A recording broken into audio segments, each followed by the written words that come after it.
Aku merekamnya ya. Rumah kita kena yang itu ya. Garis depan Rusia runtuh, dan itu bukan disebabkan oleh rudal atau tank, tapi oleh sebuah saklar. Ukraina dan SPACEX berhasil memutus akses militer Rusia ke Starlink, membuat pasukan mereka menjadi buta, tuli, dan lumpuh. Kami menerima laporan tentang operasi penyerangan yang dibatalkan, komandan yang tidak bisa berkomunikasi, dan tentara yang memohon donasi untuk membeli radio jadul. Jadi mari kita lihat bagaimana hal ini bisa terjadi. Inilah ironi terbesarnya. Starlink sudah dilarang di Rusia. Sanksi melarang orang Rusia membeli, memperbarui, atau memakai Starlink. Namun, tentara Rusia tetap bisa menggunakannya dengan berbagai cara untuk mengakalinya. Pasukan Rusia membeli terminal Starlink dari negara ketiga, tempat di mana sanksi tidak berlaku.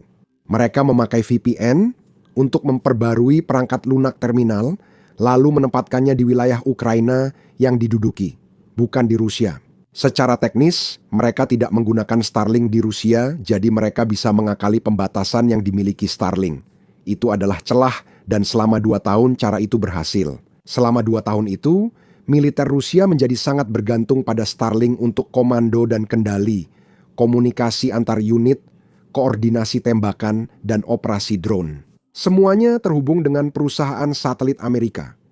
Mereka tidak punya alternatif yang praktis. Tidak ada yang bisa menyaingi Starlink dalam hal kecepatan dan keandalan. Lalu Rusia menjadi serakah. Mereka melangkah terlalu jauh. Selama sebagian besar perang, Rusia memakai Starlink untuk komunikasi, internet, pesan, koordinasi, dan berbagi informasi. Namun, dalam beberapa minggu terakhir, mereka mulai berubah. Mereka mulai memasang terminal Starlink pada drone serang jarak jauh yang menyerang apartemen, taman kanak-kanak, dan pusat perbelanjaan di Ukraina. Starlink tak hanya membantu Rusia berperang lagi, tapi juga membimbing serangan teroris ke warga sipil. Disinilah semuanya jadi absurd. Rusia bahkan meminta Elon Musk untuk mematikan Starlink bagi teroris, dan mereka melakukan ini hanya 2 minggu yang lalu. Dengarkan ini. Topik utama laporan ini adalah meningkatnya penggunaan oleh teroris. Laporan ini membahas meningkatnya penggunaan teknologi baru dan berkembang oleh teroris, termasuk Islamic State of Iraq and Syria. Menurut dokumen tersebut, organisasi teroris seperti Islamic State of Iraq and Syria semakin menekankan pada peningkatan teknologi kendaraan udara tak berawak, unmanned aerial vehicle. Namun ini tidak hanya berlaku untuk drone pengintaian, pengiriman kargo, atau serangan.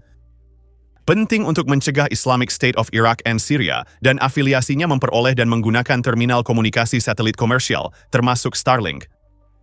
Jadi kami mengharapkan negara-negara di bawah yurisdiksi perusahaan teknologi terkait akan menunjukkan pandangan ke depan dan mengambil langkah-langkah efektif untuk mencegah teknologi tersebut jatuh ke tangan teroris. Teknologi jatuh ke tangan teroris. Mereka mencoba memutus akses Ukraina. Namun, mereka justru mengingatkan semua orang bahwa merekalah yang menyalahgunakan sistem. Rusia lupa sesuatu yang penting. Hanya karena Rusia sedang terpuruk, bukan berarti mereka bisa menggali lebih dalam. Menteri Pertahanan baru Ukraina melihat peluang dan bergerak cepat. Ini adalah Mikhailo Fedorov. Dia adalah Menteri Digital Ukraina pada awal invasi. Dialah orang yang meyakinkan SPACEX untuk mengirim terminal Starlink pada tahun 2022. Keputusan itu sangat penting bagi Ukraina di minggu-minggu awal invasi. Dan sekarang, hanya 1 bulan setelah menjadi Menteri Pertahanan yang baru, dia kembali menghubungi SPACEX dengan sebuah usulan, matikan terminal yang tidak sah. Elon Musk segera merespons secara terbuka, menyatakan langkah-langkah menghentikan penggunaan ilegal Starlink oleh Rusia sudah berhasil. Ia meminta diberitahu jika masih ada yang perlu dilakukan. Pemutusan Starlink merupakan pukulan besar bagi militer Rusia. Tapi bagaimana sebenarnya Ukraina dan SPACEX melakukannya, dan mengapa mereka tidak melakukannya sebelumnya? Dunia sangat kacau saat ini. Dari Iran hingga Rusia, setiap hari kita selalu mendengar berita gila yang bermunculan. Tetap terorganisir adalah cara utama untuk mengikuti perkembangan. Karena itu video hari ini disponsori Exter. Mereka telah menyelesaikan masalah utama saya saat bepergian. Kit vakum perjalanan mereka memampatkan barang saya sehingga saya bisa membawa 60% lebih banyak di tas kabin. Saya melipat gandakan ruang kemasan dengan pompa udara isi ulang mereka, kini tak perlu bagasi tercatat. Saat saya berpindah antar wawancara, dompet X-Star punya tombol cepat untuk mengeluarkan semua kartu saya. Tidak perlu lagi repot di keamanan bandara saat saya sedang terburu-buru dan kartu Finder mereka. Benar-benar mengubah segalanya. Saya melacak dompet saya melalui aplikasi Apple Find My dan membunyikannya dari jarak hingga 300 kaki dengan dering keras, 79 desibel, atau melihat lokasi Global Positioning System-nya secara tepat di mana saja di dunia. Saat Anda mengordinasikan banyak hal di berbagai kota, kehilangan dompet sama sekali bukan pilihan saat ini. Promo hari Valentine Extra menawarkan diskon hingga 40% sampai tanggal 25 Februari. Dan ketika Anda menggunakan kode BASIC di partnerextra.com/businessbasics, Anda akan mendapatkan tambahan diskon 20% di atas promo tersebut. Kode ini hanya berlaku untuk waktu terbatas, jadi manfaatkan selagi bisa. Selain itu, mereka juga menawarkan jaminan uang kembali 100 hari, jadi benar-benar tanpa risiko. Itu nilai luar biasa untuk perlengkapan yang benar-benar berfungsi. Di sini kita akan bahas sedikit soal teknis. Untuk memutus akses Rusia dari penggunaan Starlink, SPACEX harus mematikan Starlink di seluruh Ukraina. Dan itu menjadi semacam masalah. Karena itu juga berarti militer Ukraina tidak akan bisa menggunakannya. Disinilah solusinya sebenarnya cukup elegan. Sekarang, Starlink secara teknis memang dimatikan di seluruh Ukraina. Tidak ada terminal yang secara otomatis terhubung lagi ke satelit Starlink.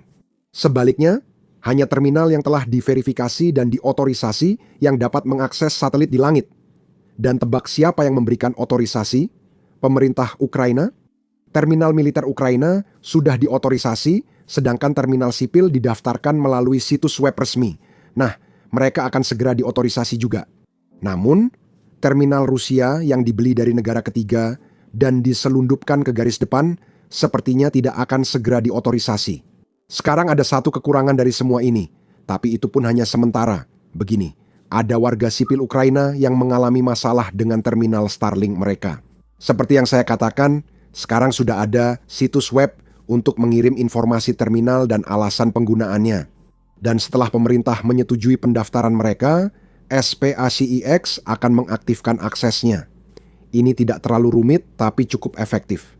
Celah hukum Rusia akhirnya tertutup, dan dampaknya terhadap pasukan Rusia langsung terasa dan sangat menghancurkan. Blogger perang Rusia menggambarkan situasinya hampir kritis. Berikut yang mereka katakan. Komando dan kendali pasukan di garis depan praktis lumpuh. Operasi penyerangan telah ditangguhkan. Sistem komando unit mengalami gangguan serius selama beberapa hari. Perusahaan Elon Musk telah melarang penggunaan komunikasi satelitnya oleh Rusia, sementara militer Ukraina masih memakai sistem itu setelah mendapat izin. Dan bukan hanya blogger perang Rusia, bahkan analis televisi atau propagandis Rusia pun tidak menerima kabar ini. Nah, coba dengarkan saja. Trump harus menelepon Musk. Hubungan mereka memburuk, jadi dia harus tenang dan diam-diam menjelaskannya. Sadarlah. Jangan hanya matikan Starlink untuk Rusia, tapi hentikan untuk semua orang. Untuk menelepon orang dari Palantir itu dan bertanya, apakah kamu sedang menjalankan perangmu sendiri? Karena kalau kamu memang menjalankan perangmu sendiri, maka aku tidak bisa menjamin. Maksudku misalnya, apa yang akan terjadi jika kita menyerang pabrik-pabrik yang memproduksi Starlink? Bagaimana jika kita menyerang di orbit-orbite?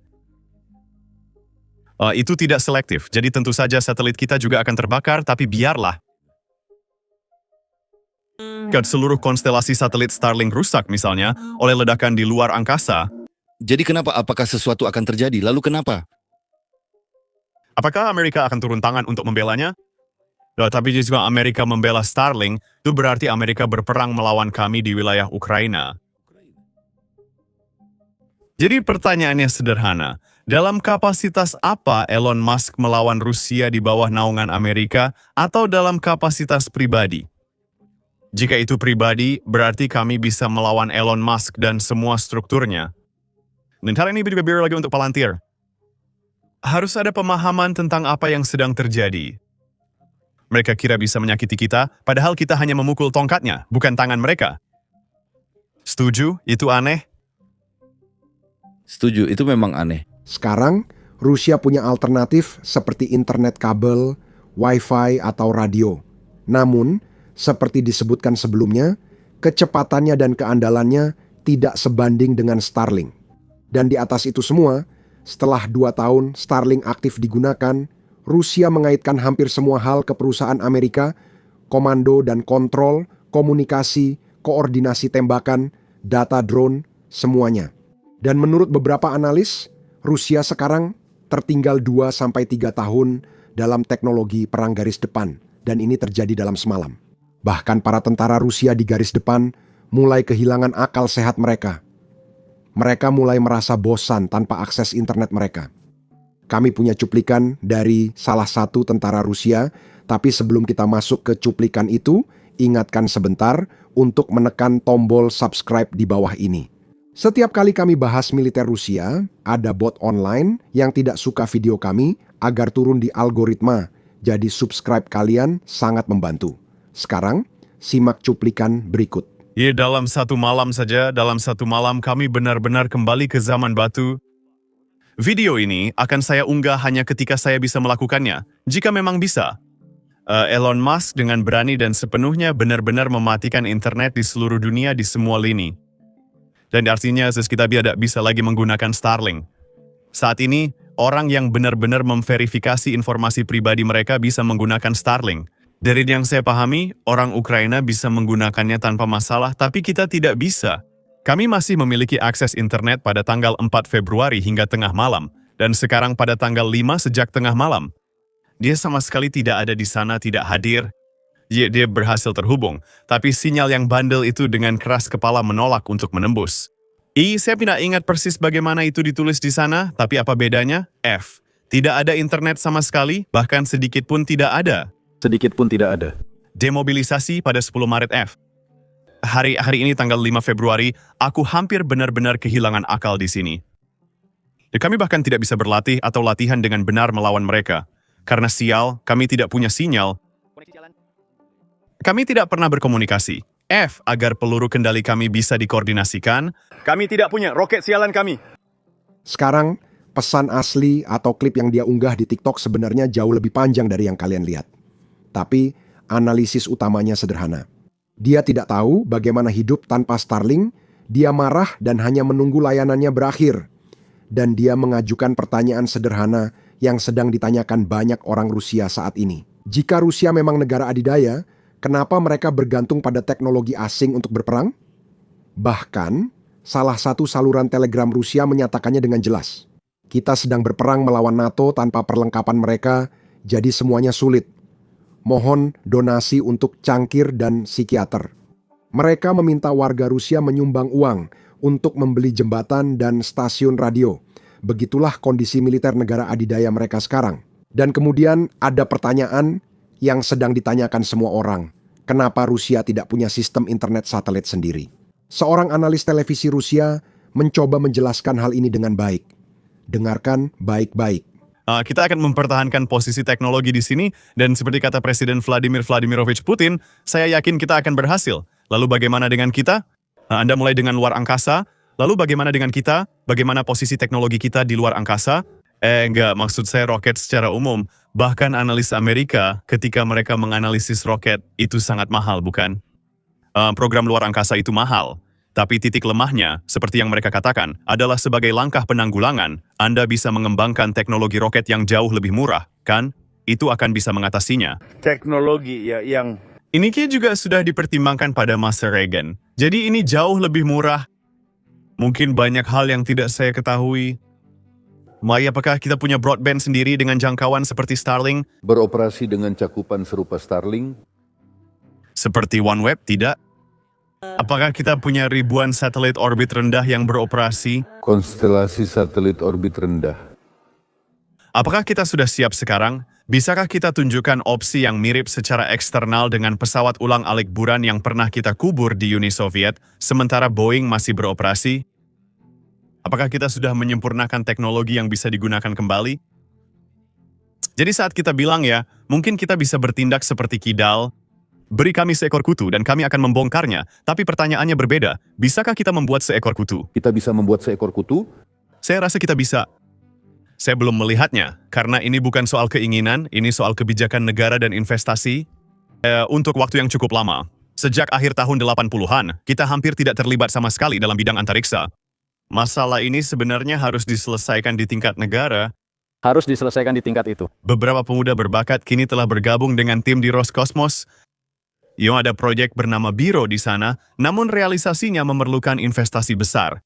Namun jika pengusaha swasta kita lebih memilih bersantai di Courchevel daripada menjalankan proyek yang benar-benar layak, Untuk proyek-proyek yang layak? Itu saja yang bisa saya sampaikan hari ini. Nama saya Sam dan kita akan bertemu lagi di video berikutnya.